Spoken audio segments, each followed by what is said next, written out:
Okay, so 2023 is the year of the water rabbit. The Chinese zodiac rotates through a 12-year cycle of animals and the traditional 5 elements: wood, fire, earth, metal, and water. And if you ask me, China has made an excellent use of all of these and incorporated them and has become a major player, as far as I'm concerned, on the world stage in space by being, as far as I'm concerned or aware, the second country to have a space station in orbit. Either way, check it out, stay tuned, and thanks for joining for another episode of Focus. So, here's 2023's CMSA's Year in Space.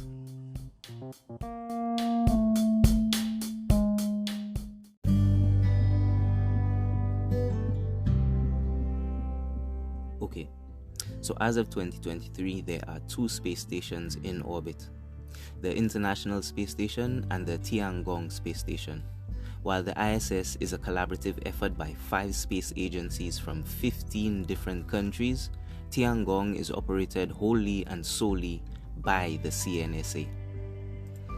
So, here is 2023's CMSA's Year in Space. 2023 in review: a fruitful year for China's manned space program.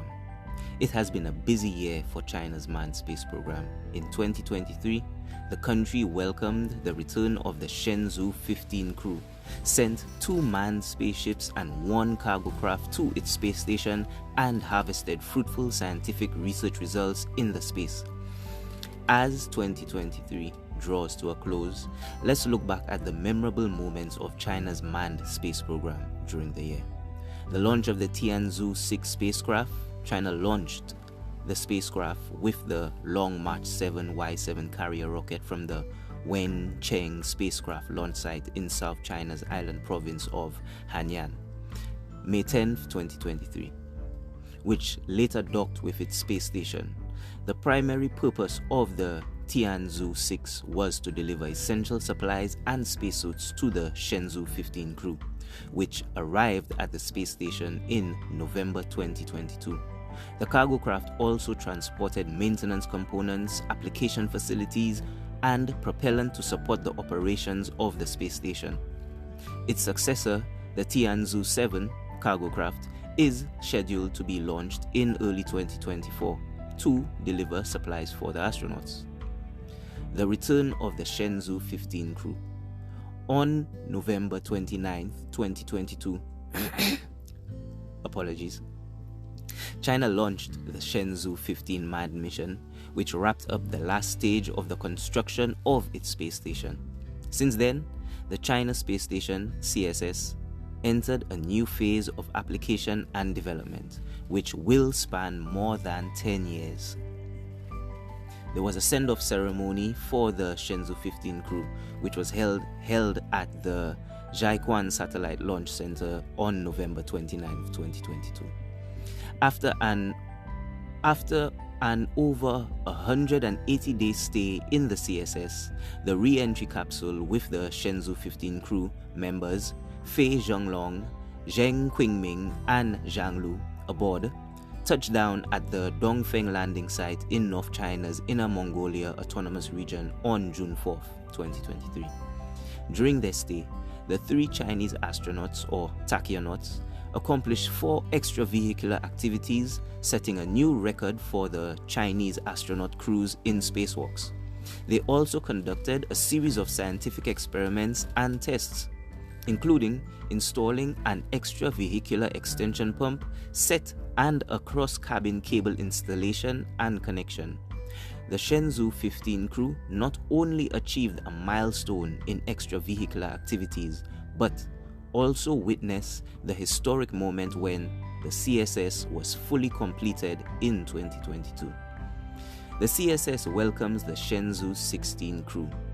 The Shenzhou 16 manned spacecraft embarked on its journey to the CSS on May 30th.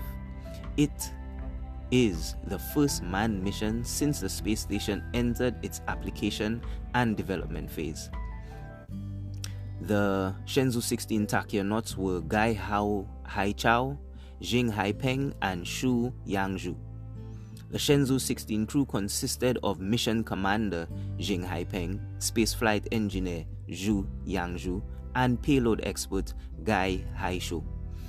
Gai became the first Chinese civilian in space, the first payload specialist to go to the CSS, and the first tachyonaut wearing glasses. The crew returned to Earth after a 5-month stay at the space station. The 3 tachionauts completed a series of tasks during their trip, including an extravehicular activity, a science lecture titled Tiangong class, and multiple extravehicular installation tasks. Closely cooperating with the ground crew, the Shenzhou 16 also carried out a slew of space science tests and experiments concerning human factors engineering, space medicine, life ecology, biotechnology, material science, fluid physics, and astronautical technology. On their way back, the crew captured the first images of the complete configuration of the CSS with Earth in the backdrop, which is a spectacular picture if you check it out. The Shenzhou 17 tachionauts joined their colleagues in space.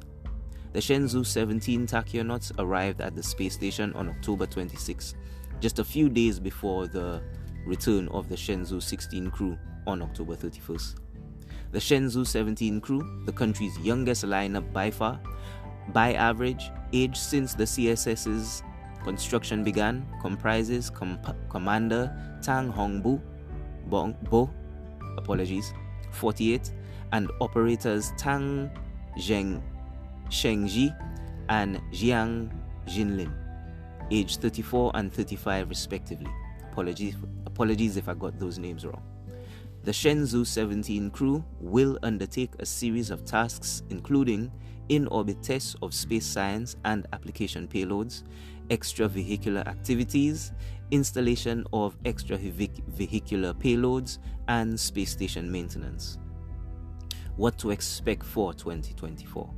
China's 4 missions scheduled in 2024 include 2 cargo missions and 2 manned. 1. The cargo missions to deliver supplies for the tachionauts, including spacesuits, daily essentials, equipment components, propellants, and samples for experiments, as well as bring down in-orbit waste. The manned missions are to carry out extravehicular activities, scientific space experiments, technology tests, and maintenance and science lectures, which I find quite fascinating. And they are being quite cryptic with all of these extravehicular activities. But that's another story. China has scheduled 4 missions to its space station in 2024, like I said before, including 2 cargo spacecraft, the Tianzhou 7 and the Tianzhou 8, and 2 manned missions, the Shenzhou 18 and the Shenzhou 19. According to the China Manned Space Agency, let's look forward to hearing more from China's space station in the coming year, which is quite impressive. Did you know it took them the span of less than a year to put it together when it took NASA, I don't know, I think maybe it was 5-10 or more? I'll get back to you on the facts for that. But once again, like I said, Earth is amazing. What we are doing, the places we are going, it falls nothing short of reaching for the stars. Thanks for sticking in and tuning in to another episode of Focus. And stay tuned for the thought section if you have got the time. And once again, thanks for joining.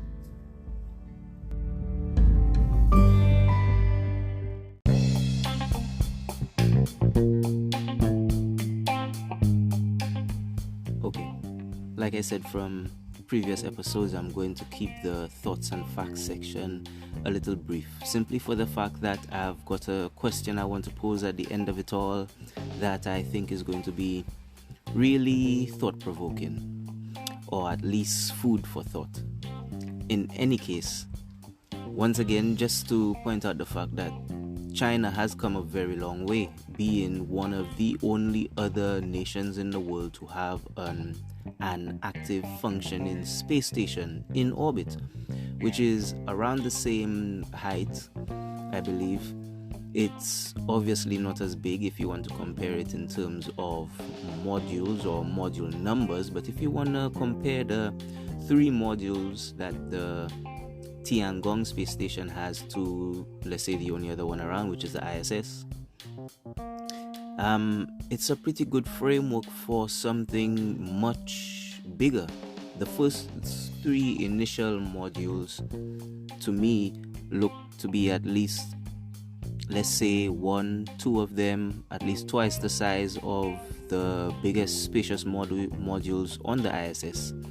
Yes, the ISS is bigger comparably by feet and length, but let's say on each module's spaciousness, there are many images documenting the fact that the tachionauts, as China likes to call them, have plenty of free-standing leg room, movement room, however you'd like to call it, performing various tests such as lighting an open flame in a pressurized cabin.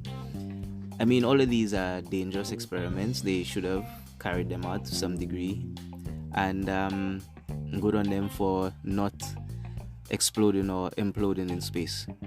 But China also did something else, which, as far as I'm concerned, is amazing.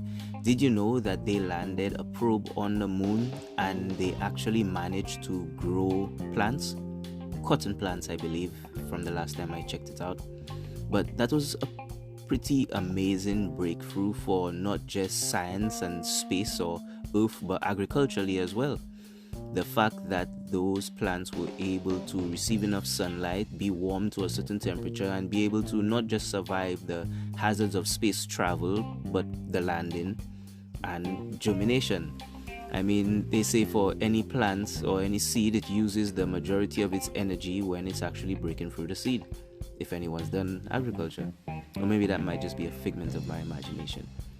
Either way, China is set to be a major player in space by any means, simply for the fact that they are the only ones, as I said before, with another working space station in orbit, meaning the amount of people that they can collaborate with is not limitless, because, as you know, if you're informed, they are not allowed to work with NASA, and because of that they endured or entered into this venture.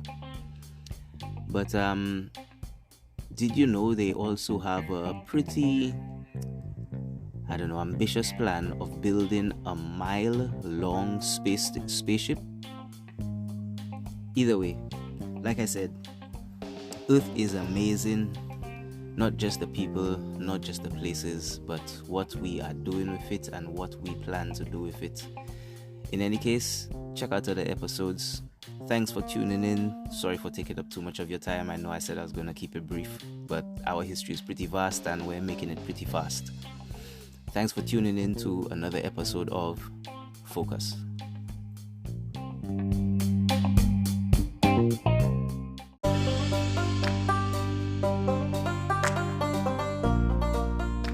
For links to the articles, check out the episode description.